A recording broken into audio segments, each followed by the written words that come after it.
excited for what's coming next. So right now, I'll be welcoming a special person on stage. Aanchal Vash is a two-time Amazon best-selling author, a professional speaker, trainer, and entrepreneur. Her career started in public affairs at Citibank, where she was selected for the City University Vacation Program in 2011. With over a decade of experience, Aanchal continues to help leaders and industry experts build strong and profitable digital brands through Vash Media Incorporation.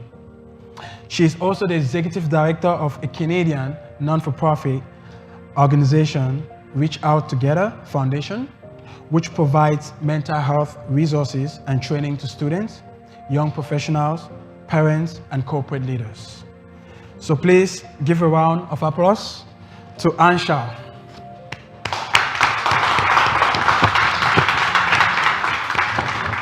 Hi, welcome, Aanchal. Yes. Yeah, how are you, Aanchal?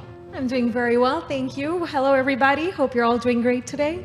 Yeah, it's a privilege to have you here today. I know it was short notice for you, but thank you for taking the time to come out and, be with me today for the launch of Make It Count. Of course, I'm so proud of all the work you continue to do, Terrence. Like, honestly, it's an honor to be here. Thank you for thinking of me. Thank you. So, I'll be asking a few questions to you, and this is like an open interview. We have people watching online, and we have our audience here as well. And we are on Make It Count. Make your life count. So my first question to you, because I know that you've done a lot of things with your life. You've written 3 books. And the latest book, which is Ongoing Success and Wellbeing, has been 3 times #1 bestseller, right? And yeah, 3 times #1 bestseller. Come on, guys. Thank you. So, in this field, because I know your book talks about mental health, and thank you. So right here, you have it with me. We're going to talk more about this book. So I know it talks about mental health. I want to know from you, why mental health? 6 years ago, I lost my twin brother, Tushar, to suicide. At that time, I was working in the tech industry and I was financially doing very well. But it was in that moment when I found out that my twin had taken his life. Like the money that I was earning at that time, it just didn't feel like this was it for me. I think at that age, for someone my age at that time, I was doing very well, but it just wasn't enough. And that was the moment I quit my job. I started this mental health nonprofit, became mental health first aid certified with the Mental Health Commission of Canada, and just started running mental health workshops to educate the community. And so, in a lot of books we read these days about success and mindset, they're great books and they're great concepts, but a lot of them don't really address well-being.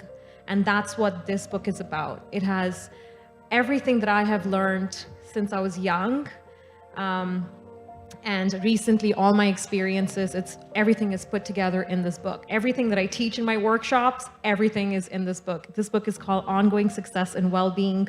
It's a daily guide to cultivate fulfillment in the pursuit of achievement. Wow. Come on.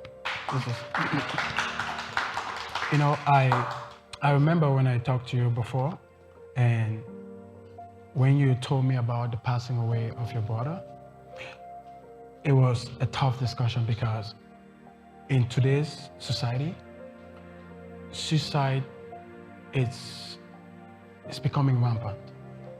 So I want to know, and I want you to explain to the audience, how did you find the strength to overcome that period in your life and to do what you're doing till today? Thanks for that question, Terrence. I would say, I grew up in Nigeria. I was there for about 16 years of my life, and that's where I lost my older brother, Prashant. unfortunately, to malaria. So that was my first true loss. And he was probably the love of my life. And I dragged my twin brother to come here to Canada to study together. And so when my twin brother took his life, it was in that moment where I had a life purpose growing up, and that was to make my parents proud. You know, I need to be financially independent because I need to make my parents proud. And so I think it was in that moment on July 12th, 6 years ago, when something clicked and I just decided to change my purpose. The purpose wasn't anymore to become wealthy. I think the purpose was to become more impact driven and to contribute to my community. So immediately I became like impact driven. I just wanted to work on projects that would create impact, that would help change people's lives. And I think that's really where I drew strength. Every event, I held one workshop every single month for an entire year, right away. And the first event we held was actually in Calgary, where we got the mayor of Calgary to give us a shout out on Twitter, just because I wanted to see do people care about these things. And that kind of validated that there is a need and want for this. You know, we got about 150 seniors in Calgary come out to that workshop. And then we held our next workshop in Toronto. And just to see the response from the audience, from people that have no idea who I am. These are people that are looking for, you know, inspiration somewhere. They're looking for hope. They want to see that their life could change. And to become that example for other people, to empower them to believe that, hey, like, this is not the end. This is just the beginning. And you can recreate your life and start from scratch as many times as you want. Again, it's all about ongoing success and well-being, never quitting, like restating your purpose, constantly reevaluating, does this bring me joy? And just going after it relentlessly. Wow, thank you for that. Yes. So now let's go onto this book. When did you first get the inspiration to write this book? So last year on July 12th, so I'm the founder of an initiative called World Reach Out Together Day. Every year on July 12th, we've been hosting conferences to raise mental health awareness and bring the community together. But last year, I had decided that instead of hosting a conference, I was going to publish a book that was going to hit the bestseller list by July 12th, 5:30 p.m. Eastern Time. And that was a goal that I had, and I would repeat it day in and day out. And for that entire year, everything I did was in alignment with that goal. Whatever projects came my way, I unfortunately had to decline them because I had a vision and I really wanted to do this in honor of both my brothers. You know, this book definitely talks about mental health, but it also addresses mindset. And when I was young, my older brother was an avid reader.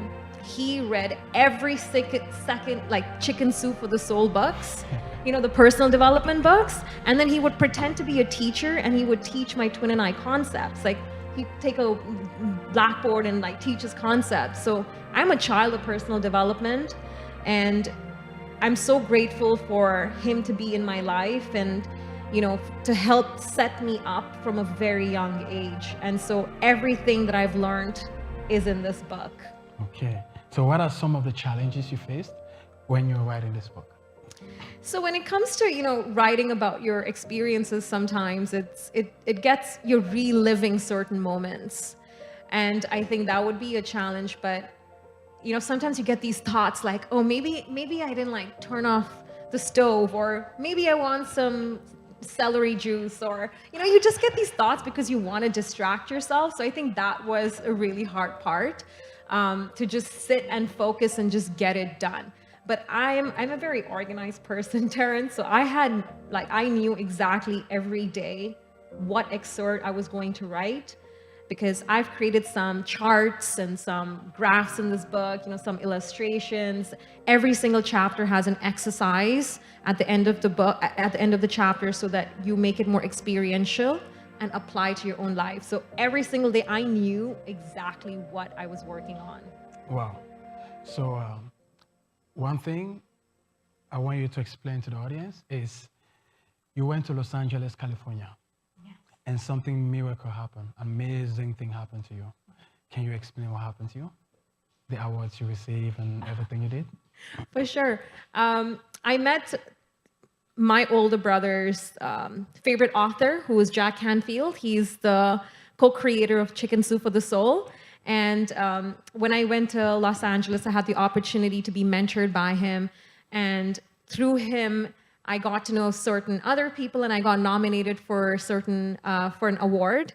So I won the XP Award for Thought Leadership, and last year I won the Quilly Award for one book that I had co-authored with Jack Canfield called Success Strategies.